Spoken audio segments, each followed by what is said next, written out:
வணக்கம் sir. December 22 ராமானுஜனுடைய பிறந்த நாள். அவருடைய வாழ்க்கை பத்தியும், கணிதத்துல அவருடைய பங்கு பற்றியும், அவர் உருவாக்குன ஃபார்முலா இன்னைக்கு எந்த ஃபீல்டுலலாம் பயன்படுத்தப்படுது?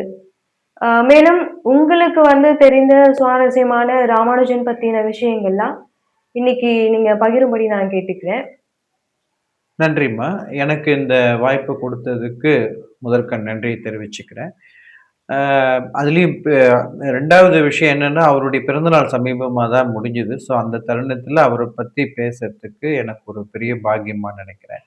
சரி, இப்போ ராமானுஜன் அப்படிங்கிறவர் நம்ம இந்தியாவுடைய ஒரு பெரிய அடையாளமாவே பார்க்குறோம். உதாரணத்துக்கு பார்த்தீங்கன்னா, வெளிநாட்ல இருக்கிறவங்கலாம் எங்கள தொடர்பு கொள்ளும்போது, மெயில்லயோ இல்ல ஃபோன்ல பேசும்போது are you a person from where Ramanujan was born அப்படிங்கிற மாதிரி தான் கேட்பேன். இந்தியாவிலேருந்து வந்திருக்கீங்களா? இல்லை இந்தியாவில் இருக்கீங்களான்னு கேட்காம, ராமானுஜன் வாழ்ந்த இடத்துல இருக்கீங்களா? அப்படிங்கிற அளவுக்கு ராமானுஜன பெருமையா உலக அளவுல போற்றக்கூடிய, இல்ல நினைக்கக்கூடிய நபர்கள் நெறைய பேர் இருக்காங்க. So okay. அந்த அளவுக்கு மிகப்பெரிய சாதனை படைத்த மாமேதையா தான் ராமானுஜன் விளங்கியிருந்தார். இப்பவும் ராமானுஜன் அப்படிங்கிறவங்க நெறைய பேருக்கு ஒரு தூண்டுதலா இருக்காரு. அவருடைய ஆராய்ச்சிகள், அவருடைய கணித பங்களிப்பு எல்லாம் பார்த்தீங்கன்னா, அந்த சூத்திரங்கள்லாம் நான் உட்பட எனக்குமே அவர் தான் ஒரு பெரிய உத்வேகமா இருந்தது. ஸோ எண்ணியல்ல பர்ட்டிகுலரா நம்பர் தியரியில வரும்போது நெறைய பேருக்கு அவருடைய அந்த சூத்திரங்களோ, இல்ல அந்த அவருக்கு குடுத்த அந்த குறிப்புகள் எல்லாம் ஒர்க் பண்ணும்போது ஒரு பெரிய ஒரு உற்சாகம் கிடைக்கும். அத நம்ம வித்தியாசமான முறையில அத பயன்படுத்தி நெறைய புது புது தகவல்கள கண்டுபிடிக்கலாம். ஸோ எல்லாருக்கும் ஒரு தூண்டுதலா இருக்கிறதுக்கு ராமானுஜன் ஒரு மிகப்பெரிய ஒரு கலங்கரை விளக்கமா இருக்காரு. அதுல எந்த அளவும் சந்தேகமே இல்ல. அவரே பார்த்தீங்கன்னா, கிட்டத்தட்ட ஒரு 3872 தேற்றங்களும், சூத்திரங்களும் போட்டிருக்கார். 3872 ரிசல்ட்ஸ். ஓகே. அதுல பார்த்தீங்கன்னா, கிட்டத்தட்ட ஒரு 5% லேருந்து 8% வரைக்கும், அதாவது கிட்டத்தட்ட ஒரு 400 ஃபார்முலாஸ் தோராயமா ஆல்ரெடி கண்டுபிடிக்கப்பட்டது முன்னாடி. ஆனா, அவருக்கு அது தெரியாது. ஓகே. பிகாஸ் அவருடைய ஃபார்மல் எஜுகேஷன் 10ஆம் வகுப்போட முடிஞ்சு போச்சு. அவர் +2ல பாஸ் பண்ண முடியல. எஃப்ஏ எக்ஸாம்னு பேர் அந்த காலத்துல. ஓகே. 3 முறை வாய்ப்பு குடுத்தாங்க. 3 முறையும் அதுக்கு காரணம் என்ன அப்டின்னா, 10ஆம் வகுப்பு வரைக்கும் நல்ல மாநில அளவுல தேர்ச்சி அதாவது ரேங்க் பெற்று வாங்கி தேர்ச்சி பெற்ற ஒரு மிக சிறந்த மாணவன். அறிவு கூர்மை உள்ள மாணவனா இருந்தவரு. 11, 12 வகுப்புல எப்படி அந்த மாரி வர முடியும்? சடன் டிரான்ஸ்ஃபர்மேஷன் எப்படி வந்தது அப்படின்னு கேட்டா, கணிதத்துல மட்டும் தான் அவருக்கு ஆர்வம்.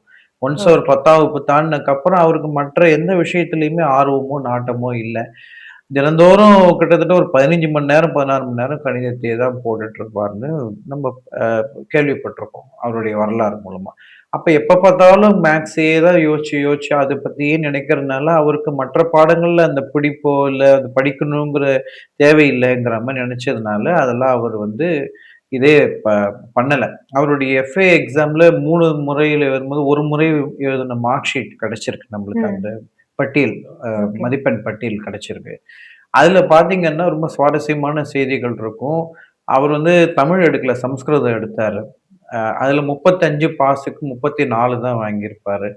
கணிதத்துல 150 மதிப்பெண்கள். மொத்தம் 3 தாள்கள் இருந்தது அந்த காலத்துல. எதுக்கு +1, +2க்கு 150 மார்க்ஸ். 3 தாள்கள் இருந்தது. ஒவ்வொரு தாளுக்கும் 50 மார்க். ஸோ மொத்தம் 50 இன்டு 3 150. இதுல இவரு ஸ்கோர் பண்ணியிருக்கிற மார்க் 85 தான். ஸோ நெறைய பேர் இதுல ஒரு தவறா புரிஞ்சுப்பாங்க. Ramanujan never scored anything less than 100 இன் மேத்ஸ் அப்படின்லாம். அது தப்பு ஓகே. அது.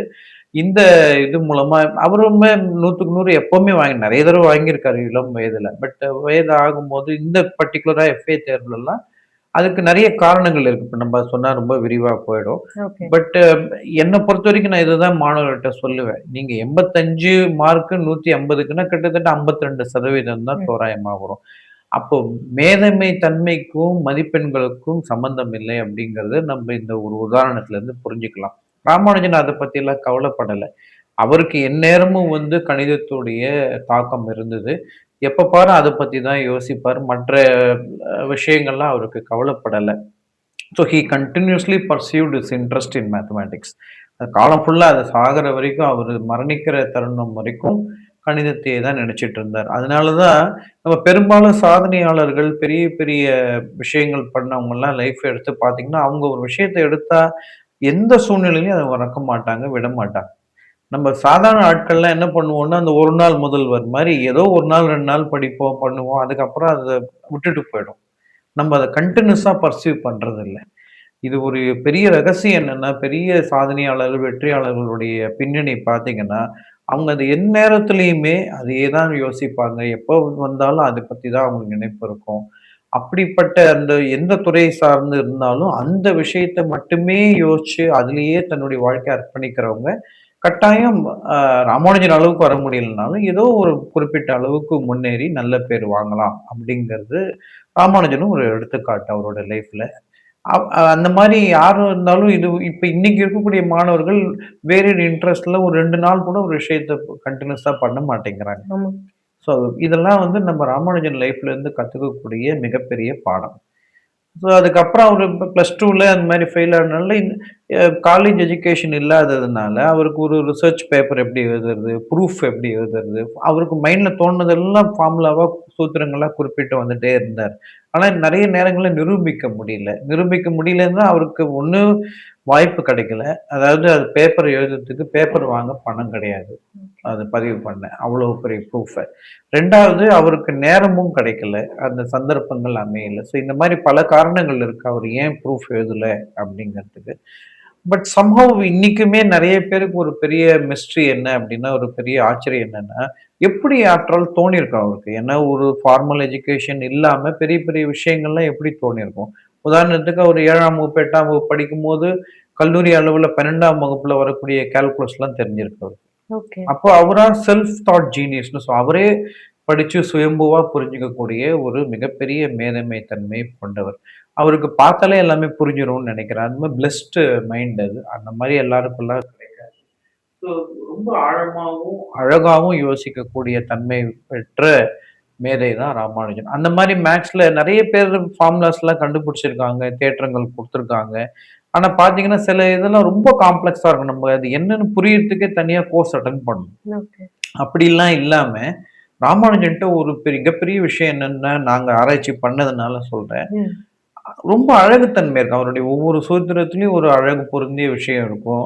ரொம்ப பார்த்த உடனே கவரக்கூடிய அந்த தன்மை இருக்கும். ஆனா உண்மையாவும் இருக்கும். ஓகே. நான் சொன்ன மாரி கிட்டத்தட்ட 3872 தேற்றங்கள்ல 5% போனா மிச்சம் இருக்கக்கூடிய அந்த ஃபார்முலாஸ்ல ட்ரூவா தான் இருந்திருக்கு. ஓகே. அப்போ ஒரு ஃபார்மல் எஜுகேஷன் இல்லாம கிட்டத்தட்ட ஒரு 3500 ஃபார்முலாஸ தன்னிச்சையா தன்னுடைய மைண்ட்ல இருந்தே தோன்றி அது கரெக்ட்டாவும் இருக்கிற மாரி எழுதுறதுங்கிறது சாத்தியமே கிடையாது. அதனால இதெல்லாம் மிகப்பெரிய சாதனை. இது எப்படி அவர் பண்ணாரு அப்படிங்கிறது பெரிய கேள்விக்குறி தான். பல காரணங்கள் ஒவ்வொருத்தர் சொல்லலாம். ஆனா என்ன பொறுத்தவரைக்கும் அவருக்கு கடவுள் அந்த ஜீனியஸான மைண்ட் குடுத்தா கூட, அவர் டெய்லி உழைச்சார் 15, 16 மணி நேரம். இதுல ம். நெறைய பேர் என்ன தவறா புரிஞ்சுப்பாங்கன்னா, அவருக்கு வந்து பிளெஸ்ட் அறிவு இருக்கு. அந்த கடவுள் அந்த அருள் குடுத்துட்டாங்க. அந்த பிரெயின, அறிவு. அதனால அவர் அப்படியே உட்கார்ந்த உடனே அப்படியே டீ குடிக்கும்போது எழுதுவார், சாப்பிடும்போது எழுதுவார், அவருக்கு தூங்கும்போதே கணக்கு வந்துரும். அப்படிலாம் கிடையாது. அவர் வந்து பார்த்தீங்கன்னா, நெறைய விஷயங்கள் அவருக்கும் புலப்படாம இருந்திருக்கு. அது ஒர்க் பண்ணி, ஒர்க் பண்ணி அவரும் ஹி டாய்ல்ட் டே அண்ட் நைட். அந்த மாரிலாம் பண்ணி தான் ஆன்ஸர் வந்திருக்கு அவருக்கு. சும்மா ஓகே. அப்படியே மேஜிக் மாரி வானத்துலருந்து பொழியாது ஃபார்முலாஸ் எல்லாம். அவரும் அதெல்லாம் யோசிச்சு, கஷ்டப்பட்டு தன்னுடைய முயற்சிகள்னால தான் கண்டுபிடிச்சார். அதாவது நான் சொல்ல வர்றது என்னன்னா, மேஜிக் மாரி வரல அவருக்கு அதெல்லாம். ஓகே. மாயாஜாலம் கிடையாது. முயற்சினால தான் வந்தது. ஸோ, இந்த மாதிரி வந்து நம்ப அ நான் முன்னாடி சொன்ன மாரி, நம்மளும் அந்த மாரி முற்பட்டு நெறைய ஹார்ட் ஒர்க் பண்ணினா, அவர் அளவுக்கு ஆழமா கண்டுபிடிக்க முடியலன்னா கூட, ஏதோ ஒரு சில தேற்றங்கள நம்ம சூத்திரங்கள கண்டுபிடிக்கலாம். இது இன்னைக்கு உள்ள மாணவர்களுக்கு ஒரு மிகப்பெரிய ஒரு லெசன்.